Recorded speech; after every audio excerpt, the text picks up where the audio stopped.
Bueno, ya está aquí con nosotros el ex ministro de Desarrollo Social de la provincia de Buenos Aires, Daniel Arroyo. ¿Qué tal? ¿Cómo andas, Daniel? Muy bien y un gran gusto. Bueno, gracias a vos por venir una vez más.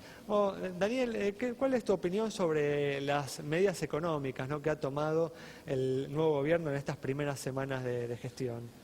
Está claro que había que salir del cepo cambiario, creo que eso era inevitable y lo ha hecho el gobierno. Me parece que en términos macroeconómicos ha logrado estabilizar hasta acá un tipo de cambio razonable.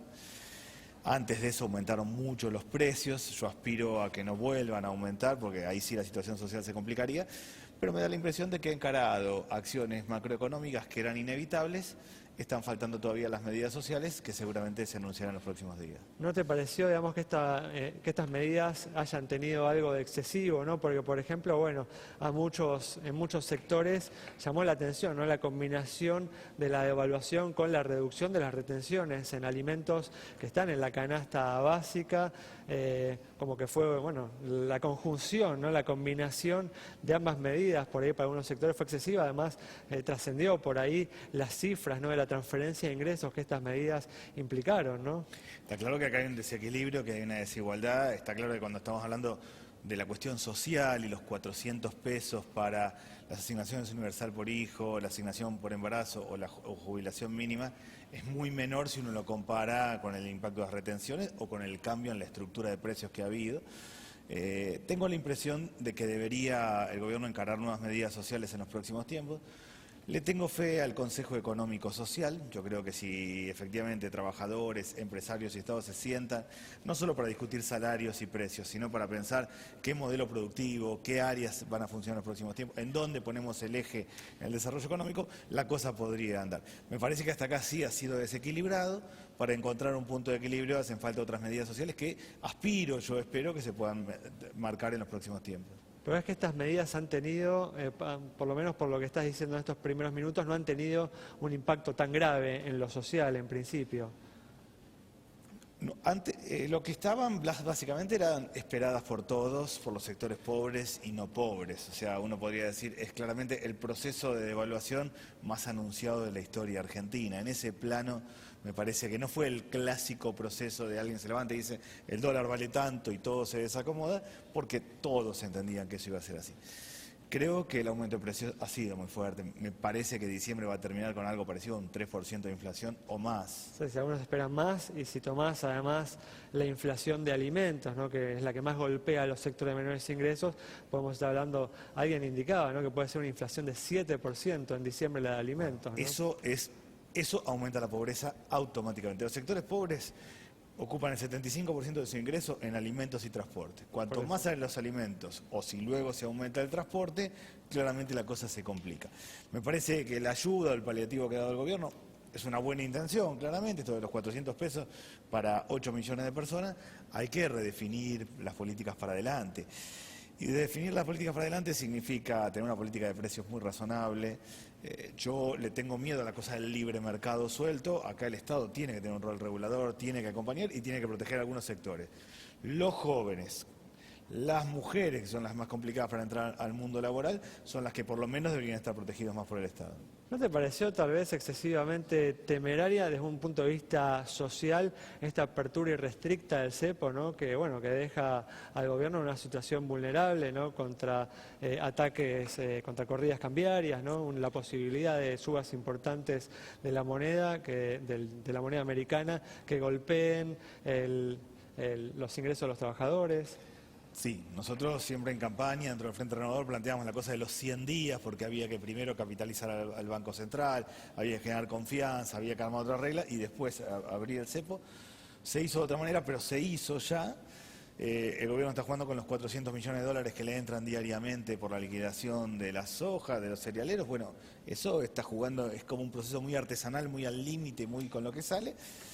Yo creo que habría que haberlo hecho de otra manera. Ya está, ya se hizo. Lo que hay que hacer de acá en adelante es cuidar el bolsillo de los trabajadores, evitar el aumento de salarios y ver qué pasa con el sector informal y con los planes sociales. ¿Cómo va a evolucionar la situación social en los próximos años? Hay que ver 3 indicadores. ¿Qué pasa con los precios? ¿Cómo sean las paritarias? ¿Y qué pase con los planes sociales? Mi impresión es que eso va a implicar un gasto importante de parte del Estado, que hay que ver cómo se da y si está en condiciones de hacerlo. En materia, ¿no?, de planes sociales, ¿cómo acompañarías, ¿no?, las medidas que se han tomado en estos días, ¿no? O sea, ¿qué tipo de planes sociales crees que deberían sumarse a este anuncio que hizo, ¿no?, el gobierno esta semana? A mí me parece que lo de los 400 pesos es un paliativo y ahí queda. Una medida que anunció el presidente cuando hizo su discurso inaugural, que fue extender la asignación universal por hijo, me parece una buena medida.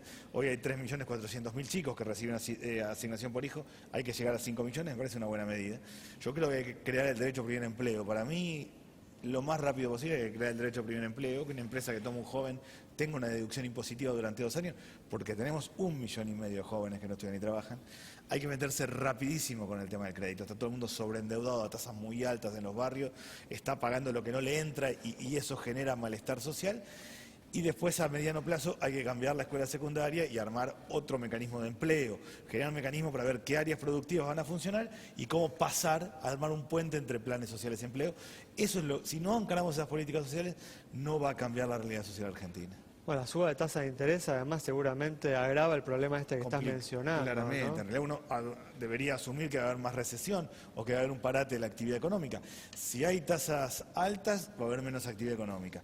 Si hay menos actividad económica, los sectores pobres se ven desprotegidos porque tienen menos, porque los alimentos salen más y además derrama menos. Alguien de clase media que contrata a una persona para que haga changas en su casa para arreglar la cortina, se va a dedicar él mismo a arreglar la cortina y no va a traer a otro. O sea, ese proceso paraliza fuerte y le golpea fuerte a los sectores pobres. Bueno, obviamente se tiene que trabajar mucho en el tema de la educación, ¿no?, desde esta perspectiva que vos señalás, ¿no?, para brindar capacitación, entrenamiento, ¿no?, a los jóvenes para mejorar sus oportunidades laborales, ¿no? Sí, acá hay que cambiar la escuela secundaria para arrancar, y tenemos 50% de deserción en la escuela secundaria. Hay que hacer una escuela secundaria del siglo XXI, no sirve un maestro escribiendo en el pizarrón, para un pibe que sale ahí y se pone a chatear con 5 personas en 5 continentes distintos. Hay que hacer una secundaria flexible en horarios, no un esquema donde uno aprende de memoria un montón de cosas que no sirven para nada. Hay que vincularla con el mundo del trabajo. Después hay que volver a las escuelas de oficios, y hay que articular el sector privado con el mundo laboral. Yo creo esencialmente que la Argentina, más allá, si la Argentina en los próximos años es soja, minería y vaca muerta, va a crecer el Producto Bruto Interno, va a ser un país emergente bien considerado, pero vamos a seguir con 28% de pobreza y con 34% de trabajo informal. Tenemos que crear otras cadenas productivas que incluyan a los sectores que están más complicados. ¿Y de qué depende, ¿no?, que se logre crear esas cadenas productivas? Primero, yo creo que es la planificación. Yo creo que están dadas las condiciones, que a la Argentina le van a entrar recursos. Por supuesto que no es el mismo mundo de hace 10 años, pero sigue siendo un mundo favorable para América Latina. Yo creo que depende de la planificación, de definir un perfil claro. La Argentina tiene que tener industria del software, tiene que tener polo petroquímico, pero tiene que tener construcción, textil, metal mecánico, frigoríficos, curtiembre, si queremos que los pibes que no tienen secundaria completa consigan trabajo. Por eso, ¿ves un peligro justamente en esta posibilidad de apertura comercial que se está planteando, ¿no? Absolutamente. Esta cosa de la apertura de la importación para compensar la suba de precios arranca bien los primeros meses y complica, básicamente porque hace perder empleo y paraliza la industria nacional. Yo no me tentaría para nada con el tema de jugar con la importación para compensar la suba de precios. Bueno, habló justamente, ¿no? Bueno, estás haciendo referencia, ¿no?, a la amenaza del propio presidente Mauricio Macri, que señaló, ¿no?, que si continúan las subas de precio va a abrir la importación para detenerla, ¿no? ¿A vos te parece que la suba de precios ha sido excesiva, teniendo en cuenta la baja de las retenciones, teniendo en cuenta la devaluación? ¿Te parece que ha sido...? Yo creo que ha sido brutalmente excesiva. Pero excesiva en relación, ¿no?, porque también, digamos, bueno, fue producto de medidas que se han tomado, ¿no?, también. Fue producto de medidas que se han tomado, fue producto de una devaluación muy anunciada, fue producto de un tipo de cambio que era irreal. Está claro que los 9,70 eran irreales, pero también es producto de un mecanismo de especulación, donde alguien sube por las dudas para ver dónde queda parado, porque no había escala de precios. Mi opinión es que más allá de que algún producto puede importarse y entonces compensarse muy puntualmente, acá hay que armar un consejo económico-social y marcar pautas para adelante. Si no hay pautas claras para la economía para adelante, es difícil que esto se acomode. Si aumentan los precios, se complica la situación social. Nos quedan, Daniel, 30 segundos. ¿Esperás una conflictividad social importante para estos próximos meses que se vienen?